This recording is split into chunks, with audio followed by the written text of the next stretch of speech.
తీసుకున్న నిర్ణయాలు ప్రతి ఒక్కటి కూడా విజయవంతంగా నడుస్తూ వారు ముందుకు నడుస్తున్నారు. సో ప్రజలందరూ కూడా చక్కటి నిర్ణయం తీసుకొని ఈ రోజున మంచి మెజారిటీతో మోడీ గారు మరలా గవర్నమెంట్ ఫామ్ చేస్తుందనేసి మేమందరం కూడా మా స్టేట్ నుంచి మేము అనుకుంటున్నాం. ఇది చాలా ఆనందకరమైన విషయం. ఇప్పటి వరకు కూడా జరుగుతున్న ప్రతి కౌంటింగ్లో కూడా మోడీ గారు ముందంజలో ఉంటూ తన యొక్క ప్రతిభను చాటుకున్నారు.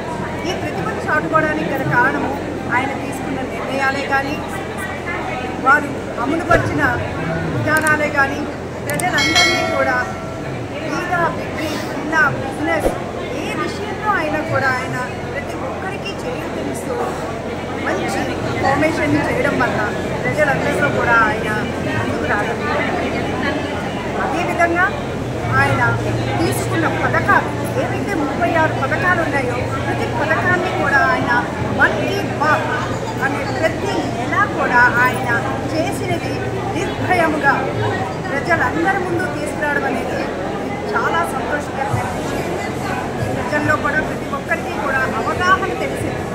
ఏంటి సెంట్రల్, ఏంటి సెంట్రల్ పథకాలు, ఏంటి స్టేట్కి ఏ విధంగా వస్తాయి, స్టేట్లో ఎవరు కొనుక్కో దాన్ని అమలు పరుస్తున్నారు, ఏ విధంగా వస్తుంది అంటే స్టేట్లో జరిగే ప్రతి విషయము కూడా మన మోడీ గారు వెనక ఉండి ప్రతి స్టేట్ని కూడా సమానంగా చూసుకుంటూ రావడమే ఈ విజయానికి మూల కారణమని నేను భావిస్తున్నాను.